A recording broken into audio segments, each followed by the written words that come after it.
Chongmyo-Jareak. Die traditionelle Musik der königlichen Ahnenriten aus der Joseon-Dynastie wurde im Herbst 2022 in der Berliner Philharmonie aufgeführt.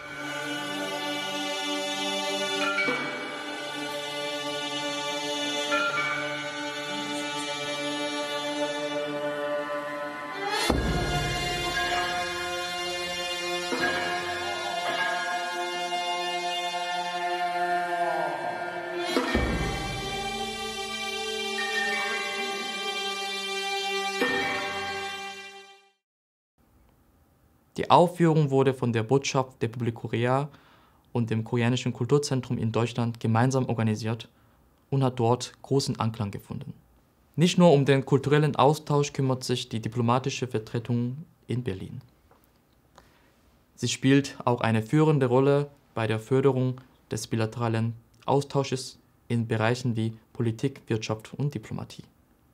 In der zweiten Folge Korea in Deutschland erläutert uns Botschafter Kim Hong-Gyun die Bedeutung des 140. Jahrestages der deutsch-koreanischen Beziehungen, auch über Organisationen und Personen in Deutschland, die einen wichtigen Beitrag zur Förderung des bilateralen Verhältnisses geleistet haben, spricht er mit uns.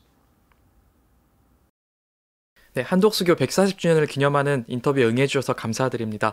주독 대한민국 대사로서 맞으시는 이 수교 140주년의 의미가 남다르실 텐데요. 한국과 독일 수교 140주년이 갖는 의미에 대해서 한 말씀 부탁드리겠습니다.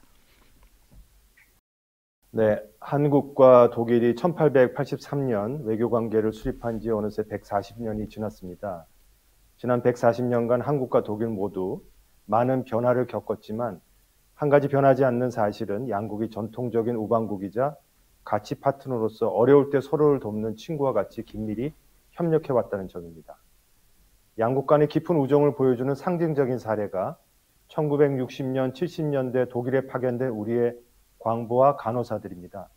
이들은 우리나라의 경제 발전은 물론이고 독일이 경제 성장을 이뤄내는 데에도 중요한 기여를 했습니다. 이들 중 일부는 독일에 남아서 모범적인 사회 구성원으로서 정착했습니다. 올해는 한독수교 140주년인 동시에 우리 정부의 광부 독일 파견 60주년이 되는 해라서 그 의미가 남다릅니다. 자유, 민주주의, 인권과 같은 핵심 가치를 공유하는 파트너 국가인 한국과 독일 양국은 앞으로 140년 미래를 어떻게 함께 열어나갈지를 고민해 나가고자 합니다. 특히 최근 우크라이나 전쟁, 미중 경쟁, 기후변화 같은 그런 지정학적, 지경학적 변동 속에서 양국은 공통의 도전 과제에 어떻게 대응해 나갈지에 대한 답을 찾기 위해서 긴밀히 소통하고 있습니다. 2022년 11월 이제 슈타인마이어 연방 대통령의 방한을 포함해서 한국과 독일 간의 정무 관계가 역동적으로 발전해 오고 있습니다. 올해 정치 외교 분야에서 그 양국 교류가 어떤 중점 사안으로 진행되는지 궁금합니다. 네, 양국은 그간 외교 안보 분야에서 긴밀하게 협력해 왔습니다. 작년 11월 방한한 슈타인마이어 독일 대통령은 윤석열 대통령과 정상회담을 갖고 양국이 자유, 인권, 법치라는 보편적 가치를 공유하는 핵심 우방국으로서 현재 국제사회가 직면한 위협에 대응해서 자유를 지켜내기 위한 상호 협력 강화의 필요성에 공감했습니다. 특히 슈타인마이어 대통령은 한반도 문제와 관련해서 우리 정부의 담대한 구상을 지지하고 도발의 책임이 북한에 있음을 분명히 했습니다. 뿐만 아니라 독일은 작년 G7 의장국으로서 북한의 전례 없는 도발에 대해서 강력한 규탄 성명 채택을 선도했습니다. 금년 양국 간 교류에 있어서 가장 주목해야 할 부분은 인태 지역에 대해 독일의 관심이 증가했다는 것입니다. 숄츠 독일 총리는 작년 2월 우크라이나 전쟁 발발 이후에 시대전환, 자이텐벤데라는 대명제를 천명하고 우크라이나에 대한 무기 지원, 러시아에 대한 강력한 제재 실시, 독일의 국방력 강화와 같은 자유민주주의 질서 수호를 위해서 적극적으로 노력하고 있습니다. 이는 2차 대전과 독일 통일 이후의 독일의 대외정책 방향에 있어서 매우 큰 변화를 의미하는데 이런 과정에서 독일은 한국과 같이 보편적 가치를 공유하는 파트너 국가들과의 연대를 중시하고 있습니다. 작년 12월 우리 정부가 발표한 자유, 평화, 번영의 인도태평양 전략에서는 독일을 핵심 가치를 공유한 국가로서 실질 협력 가치 외교 파트너십의 대상으로 지칭하고 있습니다. 물론 독일도 2020년 9월 발표한 인태정책 가이드라인에서 한국을 가치 파트너로 규정하고 사이버, 디지털, 핵심 기술 등 분야에서 협력 대상 국가로 언급하고 있으므로 한국에 큰 관심을 갖고 있습니다. 정무 관계에서뿐만 아니라 한국과 독일은 주요 교역국이기도 합니다. 그 대사 부임 이후에 한국과 독일 양국이 매우 긴밀한 경제적 파트너임을 실감하신 적이 있으셨다면 어떤 계기였었는지 궁금합니다. 독일에 진출한 우리 기업이 500여 개에 이르고 특히 한국의 글로벌 기업들 중 다수가 독일의 유럽 본부나 R&D 센터를 두고 있습니다. 우리 기업들을 만날 때마다 한국과 독일이 자동차, 반도체, 배터리, 재생에너지, 바이오 등 첨단 미래산업 밸류체인으로 긴밀히 연결되어 있음을 실감했습니다. 독일 슈타인마이어 대통령이 작년 11월 삼성 반도체 공장을 방문하기도 했고 제가 독일 정부와 주정부 인사, 기업인들을 만났을 때에도 한국 첨단 기업들의 독일 진출에 대해서 높은 관심을 확인할 수 있었습니다. 세계적인 공급망 재편과 에너지 전환 움직임 속에서 가치를 공유하는 두 나라 정부와 기업 간 경제관계는 더욱 두텁고 풍성해질 것입니다. 전 세계적인 한류 확산이 독일도 예외는 아닙니다. 한국 대중문화에 대한 뜨거운 인기뿐 아니라 작년 가을에 베를린 필하모니에서 종묘 제례악이 선보여서 현재 큰 호응을 얻은 바 있습니다. 대사님께서는 어떤 한국 문화가 특히 독일에 보다 규모 있게 소개되어야 한다고 생각하시는지요? 말씀하신 대로 우리 대사관이 작년 한독 문화협정 발효 50주년을 계기로 해서 국립국악단을 초청해서 유네스코 인류 무형문화유산인 종묘 제례악 공연을 개최한 바 있습니다. 베를린 필하모니뿐 아니라 함부르크, 뮌헨, 쾰른 등 독일 주요 4개 도시에서 순회 공연을 했는데 4차례 모두 유료 공연이었음에도 표가 매진될 정도로 아주 큰 성공을 거두었습니다. 당시 독일의 많은 신문과 방송에서도 크게 화제가 된 바 있습니다. 저희는 앞으로도 한국의 문화를 소개하는 데 있어서 독일이라는 나라의 특성을 잘 이해하고 그들 문화와의 조화 속에서 한국 문화를 알리는 데 노력할 계획입니다.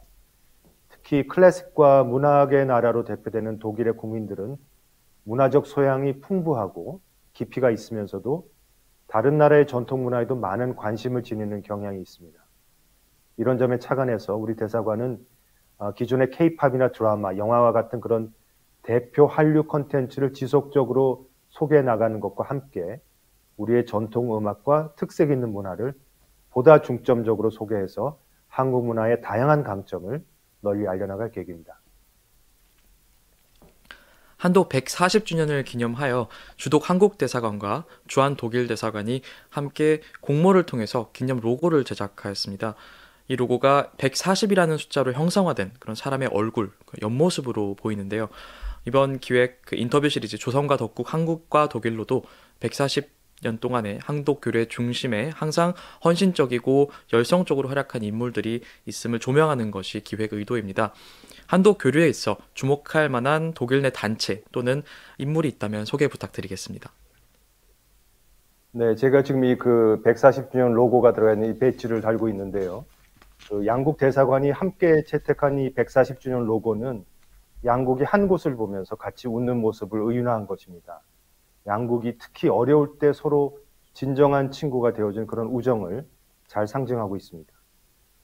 한국과 독일 교류에 기여한 독일인으로서는 조선 최초의 서양인 고문 멜렌도르프, 또 서양의학을 한국에 전파한 최초의 독일인 의사 리하르트 분시 같은 그런 유명한 분들도 있지만 잘 알려지지 않은 사실은 한국 전쟁 직후에 독일이 200여 명의 의료진을 파견해서 부산에 독일 적십자 병원을 개원하고 약 30만 명의 환자를 치료해 준 것입니다.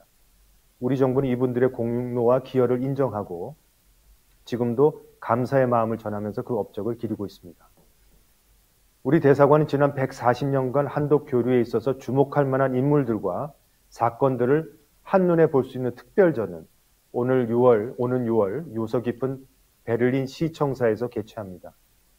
구한말 조용한 아침의 날을 세계에 알린 베버 신부의 흑백 영상부터 분난과 통일을 겪으면서 양국의 학자들이 촬영하고 남긴 각종 사료들, 그리고 다음 세대와 함께 만들어갈 양국의 미래의 모습까지 한 자리에서 만날 수 있는 좋은 기회가 될 것으로 기대합니다. KBS 월드라디오 독일어 방송은 1981년 5월 1일에 방송을 개시한 이래 올해 42주년을 맞습니다. 한독교류 140년의 일부를 함께 해왔는데요. 한독 관계 중요도의 변화에 따라서 공공 외교 채널로서 수행해야 하는 공적 책무의 무게도 커지고 있습니다. 끝으로 대한민국 국제방송, 독일어 방송의 역할에 대한 대사님의 견해가 궁금합니다. 네, 먼저 올해 독일어 방송 개시 42주년이 된 것을 진심으로 축하드립니다. 독일어가 외국어 중에서도 참 어려운 언어인데 40년이 넘는 기간 동안 한결같이 방송을 해온 데 대해서 경의를 표합니다. KBS 월드 라디오는 독일어를 포함해서 11개의 언어로 방송하는 국내 유일의 다국어 국제 방송 채널로 알고 있습니다. 그동안의 방송 내용을 보면 한국의 문화와 역사는 물론 최근의 생생한 정보에 이르기까지 정말로 다양한 컨텐츠를 독일어로 제공해오고 있어서 많은 역할을 하고 있다고 생각을 합니다. 이런 역할이야말로 우리 국가기관이 일일이 챙길 수 없으면서도 현장 체감도를 훨씬 높여주는 중요한 공공외교 기능이 아닐까 생각을 합니다. 올해 한독수교 140주년을 맞아서 저희 대사관이 준비하는 내용들을 KBS 월드 라디오와도 긴밀하게 공유할 예정입니다. 공공외교의 협업 파트너로서 이러한 내용들이 현재 잘 홍보될 수 있도록 협력해 나가기를 기대합니다. 대사님, 오늘 인터뷰를 위해서 귀중한 시간 내주셔서 감사드립니다. 감사합니다.